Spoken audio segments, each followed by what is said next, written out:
en estos 20 años el crecimiento del aparato productivo colombiano es especialmente mediocre.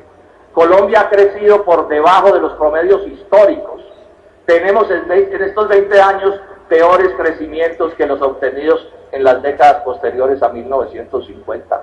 Y además ha sido un crecimiento concentrado en unos ciertos sectores, minería, sector financiero, en general sectores de gran concentración de la riqueza y no un crecimiento de tipo democrático. El país se ha desindustrializado en esta etapa. Hoy tenemos mucho menos desarrollo industrial que el que teníamos hace 20 años. Tenemos menor desarrollo agropecuario. Las pérdidas en el agro han sido inmensas. Hemos perdido sectores completos de la economía agropecuaria. Pasamos de importar 1 millón de toneladas de productos del agro a estar importando cerca de 10 millones de toneladas de productos del agro. El país se ha terminado especializando en minería, con unas exportaciones de bienes procesados absolutamente mediocres. Especialización en minería que nos recuerda a los tiempos de la corona española. La economía nacional se ha desnacionalizado. Hoy cada vez pesa más a la hora de las decisiones políticas los grandes propietarios de la riqueza nacional en manos de los extranjeros que las opiniones de los propios nacionales. Las privatizaciones que convirtieron la salud en un vulgar negocio y la educación en un vulgar negocio son también de la estirpe del neoliberalismo y del libre comercio y de una u otra manera están normatizadas en estos tratados de los que estamos hablando. Tenemos hoy a Colombia convertido en el 7º país del mundo con la peor desigualdad social. Luego solo hay 6 países en el mundo que nos superan en desigualdad social. El índice de concentración de la tierra rural probablemente sea el peor del mundo o estaremos entre los 2 primeros, también como una secuela de estas políticas del libre comercio a partir de en estos 20 años. 70 de cada 100 colombianos, porque lo anterior que acabo de mencionar tiene repercusiones sociales, por supuesto. 70 de cada 100 colombianos o están en el desempleo o están en la informalidad. Esto, por supuesto, que no era así en los tiempos anteriores a la aplicación de estas políticas. En pobreza se discute si tenemos o 20 o 30 millones de pobres, dependiendo de cómo se tome la estadística. Los indigentes pueden estar entre 8 y 10 millones de compatriotas. En el agro, que nos interesa tanto en este debate, las cifras oficiales reconocen que 1 de cada 3 habitantes en las zonas rurales está en la indigencia, no en la pobreza, sino en la indigencia. Luego podemos afirmar que a Colombia le ha ido muy mal con los tratados de libre comercio.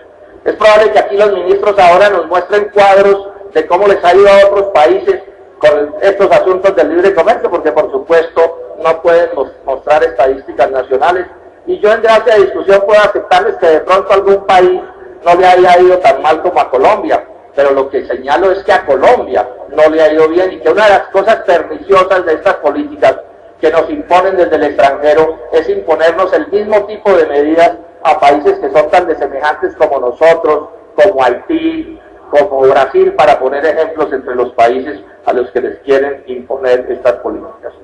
Digamos también, y esto es de especial gravedad, senadores y colombianos, lo que hacen los tratados de libre comercio, el de Europa y el de Estados Unidos y los otros, es imponerles a estos países pobres como Colombia lo que no pudieron imponer en la Organización Mundial del Comercio. La ronda del GATT, que termina creando la Organización Mundial del Comercio, llevó el libre comercio hasta unos ciertos niveles, pero no pudieron ir más allá porque la resistencia unificada de los pueblos de la tierra, de los países pobres de la tierra, les negó esa posibilidad.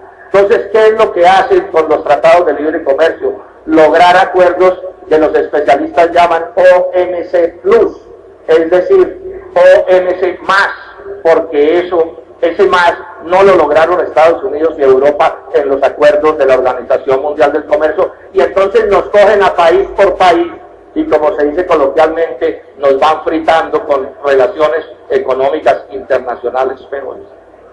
Dijo Stiglitz, el Premio Nobel de Economía, que estuvo hace unas semanas aquí en el colegio, en el Gimnasio Moderno, dijo que los tratados de libre comercio no se negocian, los imponen.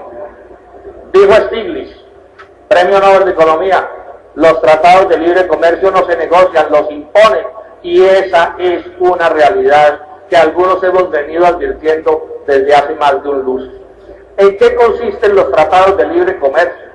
Se reúnen las transnacionales de Estados Unidos y de Europa, deciden cuál es el mundo que quieren. Esas normas que ellos desean se las transmiten a sus gobiernos.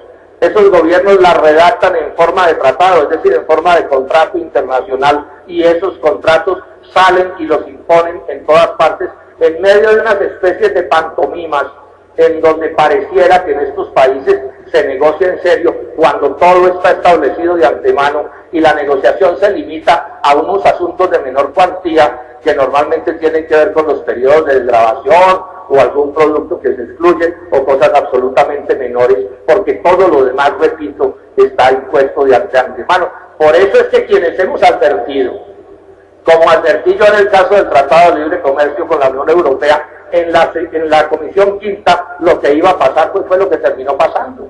Y como advertí que era lo que iba a pasar con el tratado con Estados Unidos, no porque seamos magos, no porque adivinemos el futuro, sino porque conocemos el modelo, la forma Minerva que nos imponen, porque es como una especie de forma Minerva en lo que lo único que cambia es el nombre del país.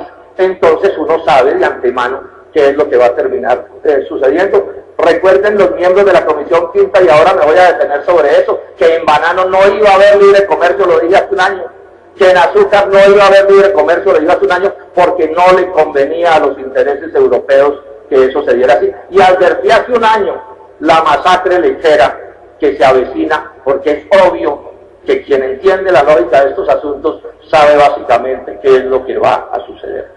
Estos tratados, además, queridos senadores y colombianos, tienen un problema que es de extrema gravedad, y es que una vez se aprueban, cumpliendo todos sus trámites, adquieren una especie de rango que yo lo podría llamar de constitucionalidad, es decir, empiezan a operar como algo parecido a la Constitución de Colombia. ¿En qué sentido?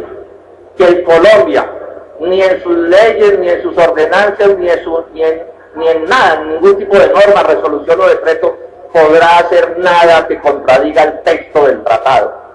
Es decir, lo que hace el tratado es ampliar la Constitución Nacional. Entonces, mientras en la Constitución Nacional, senadora Cecilia López, hay unos 50 artículos que orientan la economía del país y que tienen interpretaciones de acuerdo con los distintos análisis, aquí nos meten unas 1.300 páginas de artículos en detalle que acaban con cualquier posibilidad de interpretación, porque lo que sucede es que la Constitución colombiana queda interpretada de acuerdo a como diga el texto que nos han impuesto en estos casos los europeos.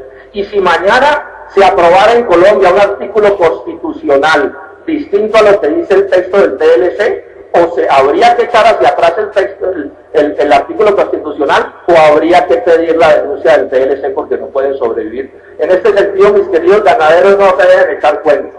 El presidente Uribe anunció estos días un decreto, el 1073, para prohibir las importaciones de leche a Colombia que estén a un año de vencerse.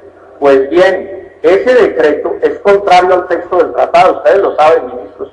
En ninguna parte en el tratado se dice que ese decreto puede aplicarse, y si la Unión Europea lo demanda, mediante el mecanismo de solución de controversias, ese decreto tendrá que hundirse, porque esa es la manera como está organizado el asunto. Y lo que viene con estos tratados, acuérdense de mí una vez entren en vigencia, es la derogatoria de cuanta medida haya en este país que sea contrario a lo que esté establecido en esa normativa.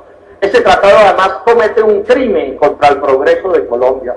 Es que en la práctica, este y el de Estados Unidos, que repito, son gemelos, destruye la posibilidad de la integración andina, destruye la posibilidad de la integración latinoamericana. Es contrario en ese sentido a la Constitución Nacional, que dice que se debe privilegiar ese tipo de integración, porque lo que al abrirse el país frente a estadounidenses y norteamericanos, por supuesto, resulta absurdo incluso hablar de que nos podamos integrarnos como si estamos perfectamente perforados por las mercancías, los servicios, las inversiones, etcétera, etcétera, que vienen desde Estados Unidos y desde Europa. Este es uno de los asuntos más perniciosos. Yo no me opongo a que los países se integren.